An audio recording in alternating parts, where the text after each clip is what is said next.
Hello दोस्तों, नमस्कार। स्वागत है मेरे यूट्यूब चैनल पे। यदि दोस्तों इस चैनल से पहली बार जुड़े हैं, चैनल को सब्सक्राइब करना, वीडियो को लाइक करना और दोस्तों के साथ शेयर कर देना। चलते हैं आज पहले क्वेश्चन की तरफ। पहला क्वेश्चन दे रखा है कि मानव रक्त किस प्रकार का ऊतक है? उपकला ऊतक है, तरल संयोजी ऊतक है, पेशी ऊतक है या तंत्रिका ऊतक है? जल्दी से इसका राइट आंसर बता दीजिए। मानव रक्त किस प्रकार का ऊतक है? इसका राइट आंसर हो जाएगा बी, तरल संयोजी ऊतक। चलते हैं दूसरे क्वेश्चन की तरफ। दूसरा क्वेश्चन दे रखा है कि एक स्वस्थ मनुष्य का सामान्य रक्तचाप कितना होता है? 90/60 mm of H G, 70/7 mm H G, 120/80 mm H G, 140/90 mm H G. Normally एक मनुष्य का रक्तचाप कितना होता है? तो 120/80 mm एच जी। ठीक है, चलते हैं तीसरे क्वेश्चन की तरफ। तीसरा क्वेश्चन इसमें दे रखा है कि रक्त का शुद्धिकरण मुख्यतः किस अंग में होता है? हृदय, फेफड़े, किडनी या लिवर? लिवर या यकृत। लिवर भी इंग्लिश में इसको यकृत को लिवर बोलते हैं। ठीक है, तो रक्त का शुद्धिकरण किस अंग में होता है? इसका राइट आंसर क्या हो जाएगा? किडनी। ठीक है, चलते हैं चौथे क्वेश्चन की तरफ। चौथा क्वेश्चन दे रखा है कि रक्त का लाल रंग किसके कारण होता है? प्लाज्मा के कारण, हीमोग्लोबिन के कारण, डब्ल्यूबीसी के कारण या प्लेटलेट्स के कारण? जल्दी से इसका राइट आंसर बता दीजिए। रक्त का लाल रंग किसके कारण होता है? तो इसका राइट आंसर क्या हो जाएगा? हीमोग्लोबिन की वजह से। रक्त में क्या होता है? हीमोग्लोबिन पाया जाता है, इसकी वजह से लाल रंग होता है। ठीक है, चलते आगे पांचवा क्वेश्चन की तरफ। पांचवा दे रखा है कि आरबीसी का जीवन काल लगभग कितना होता है? 60 दिन, 90 दिन, 120 दिन या 150 दिन? आरबीसी का जीवन काल कितना होता है? तो इसका राइट आंसर क्या है? 120 दिन। ठीक है, चलते हैं छठे क्वेश्चन की तरफ। छठा दे रखा है कि हीमोग्लोबिन का मुख्य कार्य क्या है? रक्त में हीमोग्लोबिन होता है ना, तो इसका मुख्य कार्य क्या है? ऑक्सीजन का परिवहन, रोग प्रतिरोध, थक्का बनाना या हार्मोन बनाना? जल्दी से बता दीजिएगा। हीमोग्लोबिन का कार्य क्या है? ऑक्सीजन का परिवहन। फेफड़ों से क्या है? अंगों में ले जाता है और अंगों से फेफड़ों तक ले जाता है। फेफड़ों से अंगों तक ऑक्सीजन ले जाएगा और अंगों से फेफड़ों तक CO2 ले जाता है। ठीक है, तो हीमोग्लोबिन का कार्य क्या है? गैसों का परिवहन। तो गैसों का परिवहन इसमें ऑप्शन नहीं दे रखा, तो ऑक्सीजन का परिवहन। ठीक है, तो इसका राइट आंसर क्या हो जाएगा? ए। चलते सातवें क्वेश्चन की तरफ। सातवां दे रखा है कि रक्त समूह की खोज किसने की थी? मेंडल, लैंडस्टाइनर, डार्विन या पाश्चर? रक्त की खोज किसने की थी? इसका राइट आंसर हो जाएगा लैंडस्टाइनर ने। ठीक है, चलते आठवें क्वेश्चन की तरफ। आठवां दे रहा है कि ओ रक्त समूह कहलाता है? सार्वत्रिक ग्रही, सार्वत्रिक दाता, दुर्लभ समूह या एबी समूह? ओ रक्त समूह क्या है? ओ रक्त समूह क्या है? सार्वत्रिक दाता। मतलब ओ रक्त समूह सभी ब्लड ग्रुप को दे सकते हैं। ठीक है, ए को भी दे सकते हैं, बी को भी दे सकते हैं, एबी को भी दे सकते हैं और ओ को भी दे सकते हैं। ठीक है, तो इसका राइट आंसर क्या हो जाएगा? सार्वत्रिक दाता। चलते नवे क्वेश्चन की तरफ। नवा दे रखा है कि ए बी रक्त समूह कहलाता है? सार्वत्रिक दाता, सार्वत्रिक ग्रही, शून्य समूह या RH समूह? ए बी रक्त समूह क्या है? सार्वत्रिक ग्रही रक्त समूह। ठीक है, दसवां दे रखा है कि रक्त का तरल भाग क्या कहलाता है? सीरम कहलाता है, प्लाज्मा कहलाता है, लसिका कहलाता है या हीम कहलाता है? रक्त का तरल समूह क्या कहलाता है? रक्त का तरल समूह कहलाता है प्लाज्मा।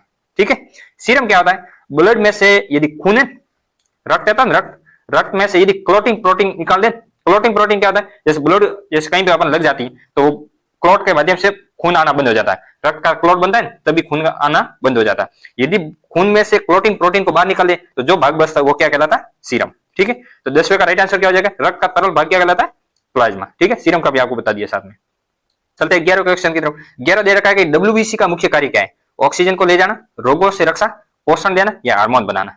WBC का मुख्य कार्य क्या है?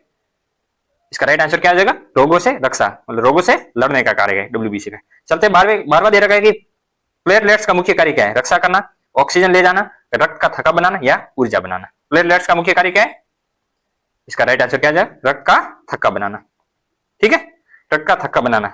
आगे चलते 13वां दे रखा है कि रक्त का पीएच लगभग कितना होता है? 6.8, 7.4, 8.2 और 5.5? रक्त का पीएच, रक्त सामान्य क्या होता है?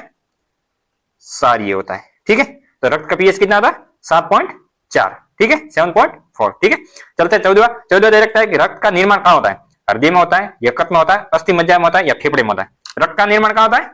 रक्त का निर्माण कहाँ होता है? अस्थि मज्जा में। ये देखो डायग्राम दे रखा है अस्थि मज्जा का, यहाँ पर आरबीसी बन रही है ना, तो रक्त का निर्माण कहाँ होता है? अस्थि मज्जा में। ठीक है, चलते हैं 15वें क्वेश्चन की तरफ। 15वां दे रखा है कि RH फैक्टर किससे संबंधित है? WBC से, RBC से, प्लेटलेट से या प्लाज्मा से? RH फैक्टर किससे संबंधित है? RBC से। ठीक है, चलते 16 दे रखा है कि एनीमिया किसकी कमी से होता है? WBC की कमी से, प्लेटलेट्स की कमी से, हीमोग्लोबिन की कमी से या प्लाज्मा की कमी से? एनीमिया किससे होता है? हीमोग्लोबिन की कमी से। यदि खून में हीमोग्लोबिन की मात्रा कम हो जाए तो क्या हो जाएगा? एनीमिया हो जाएगा। ठीक है, चलते 17वें क्वेश्चन की तरफ। 17वां दे रखा है कि रक्त में आयरन कहां पाया जाता है?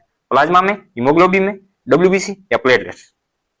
तो रक्त में आयरन कहां पाया जाता है? हीमोग्लोबिन के अंदर। ठीक है, हीमोग्लोबिन के देखो स्ट्रक्चर बना रखी।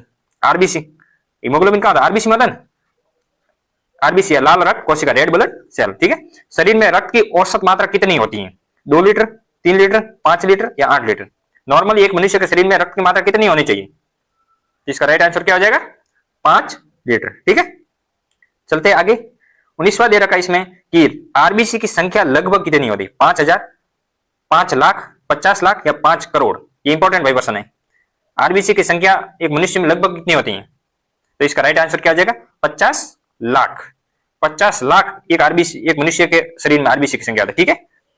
आगे चलते हैं। डब्ल्यूबीसी की संख्या लगभग कितनी होती है? 5 से 10,000, 50,000, 1 लाख या 10 लाख? जल्दी से बता दीजिए। तो एक मनुष्य के शरीर में डब्ल्यूबीसी की संख्या कितनी होती है? 5 से 10,000, ठीक है। चलते हैं आगे। 21वां दे रखा है कि रक्त जमने में सहायक प्रोटीन कौन सी है? एल्बुमिन है, ग्लोबुलिन है, फाइब्रिनोजन या एक्टिन है? ये भी इंपॉर्टेंट भाई। रक्त जमने में कौन सी प्रोटीन मदद करती है भाई? तो इसका राइट आंसर क्या हो जाएगा? फाइब्रिनोजन, जो कि फाइबर प्रोटीन का निर्माण करता है, ठीक है। ये फाइबर इस प्रकार से भाई रक्त नलिकाओं में जम जाएगा तो खून का आना बंद हो जाएगा, ठीक है। तो रक्त जमने मुख्य सहायक प्रोटीन कौन सी है? फाइब्रिनोजन। 22वां दे रखा है कि एंटीबॉडी का निर्माण कौन करता है? न्यूट्रोफिल करता है, लिम्फोसाइट करता है, मोनोसाइट करता है या बेसोफिल? शरीर में एंटीबॉडी का निर्माण कौन करता है? जो कि शरीर रोगों की प्रतिरोधक क्षमता कहलाती है। हमारे शरीर में आने वाले रोगों को रोकने का कार्य वो करती है, वो क्या बोल रहे? एंटीबॉडी बोला। तो एंटीबॉडी का निर्माण कौन करता है? न्यूट्रोफिल, लिम्फोसाइट, मोनोसाइट या बेसोफिल? जल्दी से बता दीजिए। तो एंटीबॉडी के शरीर में निर्माण कौन करता है? लिम्फोसाइट, ठीक है। आपने सुन रखा होगा बी लिम्फोसाइट और टी लिम्फोसाइट के बारे में सुन रखा। टी क्या होता है? किलर का कार्य करती है, और बी क्या है? इसमें टी की हेल्प करती है। तो एंटीबॉडी का निर्माण कौन करता है? लिम्फोसाइट, ठीक है। चलते हैं 23वें क्वेश्चन की तरफ। 23वां दे रखा है कि आरबीसी का आकार कैसा होता है? गोल होता है, लंबा होता है, बाइकॉनकेव होता है या त्रिकोणीय होता है? जल्दी से बता दीजिए। आरबीसी का आकार कैसा होता है? बाइकॉनकेव, मतलब इस टाइप का। ये डायग्राम देखो दे रखा बाइकॉनकेव, ताकि रक्त नलिका में आसानी से प्रवेश कर सके, एक जगह से दूसरे स्थान पर जा सके। तो बाइकॉनकेव, ठीक है।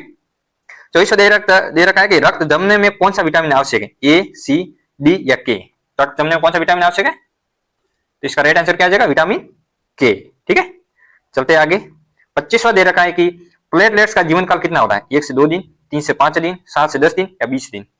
नॉर्मली एक प्लेटलेट्स का जीवन काल कितना होता है? तो इसका राइट आंसर क्या हो जाएगा? 7 से 10 दिन, ठीक है। मोनोसाइट का कार्य क्या है? ऑक्सीजन ले जाना, फाइगोसाइटोसिस, थक्का बनाना या हार्मोन बनाना?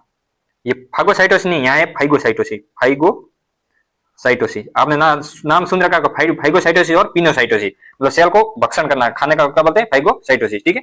यहाँ फाइगोसाइटोसिस कर देना। तो मोनोसाइट का कार्य क्या है? इसका राइट आंसर क्या आ जाएगा? फाइगोसाइटोसिस, ठीक है। जो भी जीवाणु कोशिका वगैरह वायरस कोशिका आती है उसको पकड़ के मारने का कार्य, खाने का कार्य करती है, ठीक है।